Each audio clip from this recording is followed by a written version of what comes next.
yang ketiga, iaitu Khadijah Al-Khuwailid. Khadijah itu adalah dari alam Melayu. Keturah ada 3 nama. Dan memang dia anak Raja Campar. Keturah ini seorang watak ataupun satu watak yang disebut dalam kitab-kitab tafsir. Kitab-kitab tafsir banyak menyebut tentang Keturah ni bermaksud bakhur. Bakhur ini adalah kayu gaharu. Bila dunia Arab, dia tidak kenal sangat Nusantara ke alam Melayu. Tetapi dia menamakan individu itu dari apa yang terkenal di tempat dia. Jadi kayu gaharu ini tidak ada di tempat lain kecuali di alam Melayu. Halo guys, selamat datang di Informasi. Kali ini kita akan membahas belakangan ini, pernyataan mengejutkan dari beberapa akademisi Malaysia seperti Profesor Dr. Solehah Yacob yang mengklaim bahwa tokoh-tokoh penting dalam sejarah Islam seperti Nabi Sulaiman, Nabi Ibrahim, bahkan istri Nabi Muhammad berasal dari bangsa Melayu, menuai respons luas, baik dari kalangan yang merasa bangga, maupun mereka yang skeptis.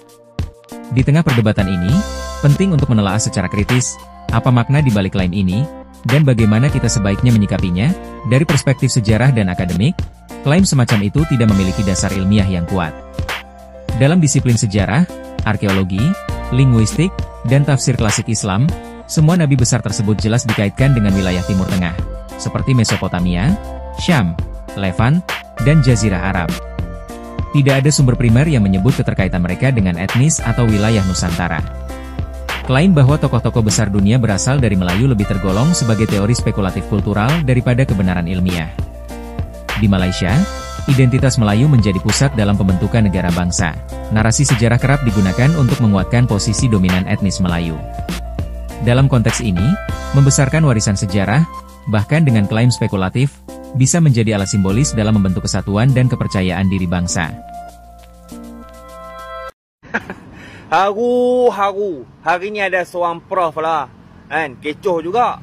Dia dakwa lah Siti Khadijah binti Khuwailid ni, isteri Nabi SAW, berasal daripada alam Melayu. Sebab apa? Sebab Siti Khadijah ni kaya. Kaya banyak mah.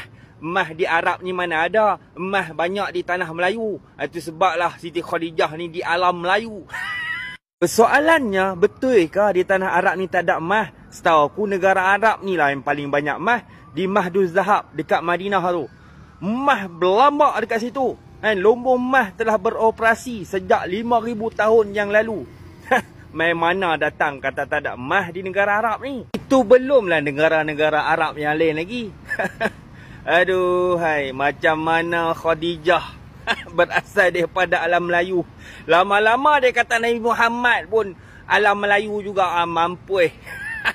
Aduh, pasal Khadijah dekat Kelantan tu ada. Tiba keluar satu orang, walaupun dia profesor sekalipun, dia keluar satu orang, dia pergi cakap, dia seorang je cakap lagu tu. Orang lain tak cakap lagu tu.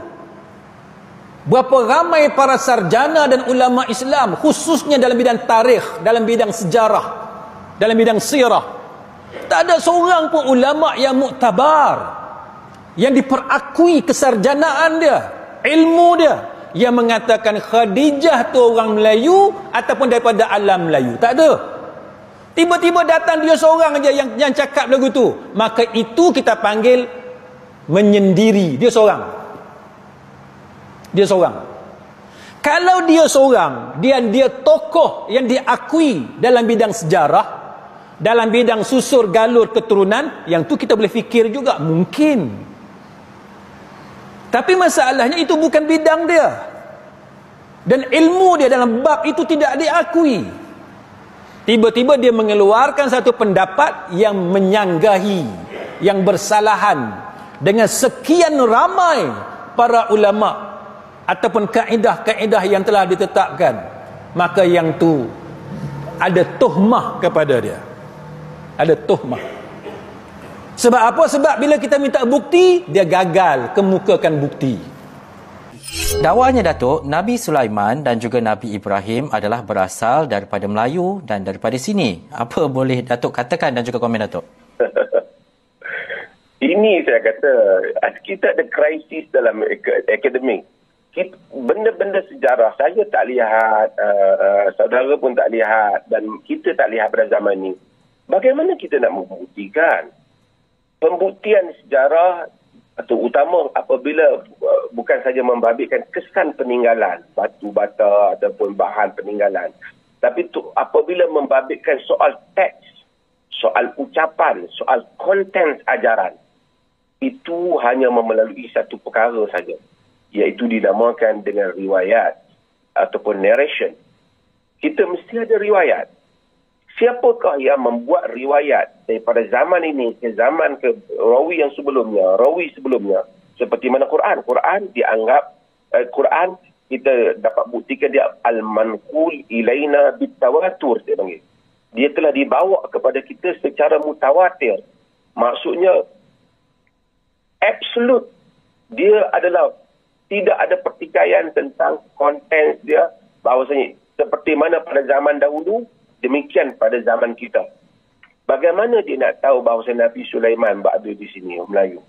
Apa bahan dia nak buktikan? Apa dia ajaran Sulaiman yang boleh dibuktikan daripada satu kepada satu? Kalau dia kata ada satu orang penulis yang menulis, penulis itu dia ambil daripada mana? Apa bahan dia? Dia ada benda bertulis, written document, yang mana written document itu tak boleh dinafikan melalui sistem periwayatan yang dipercayai, narrated generation by generation, yang mana tidak boleh dipertikaikan. Ini semua adalah satu khayal.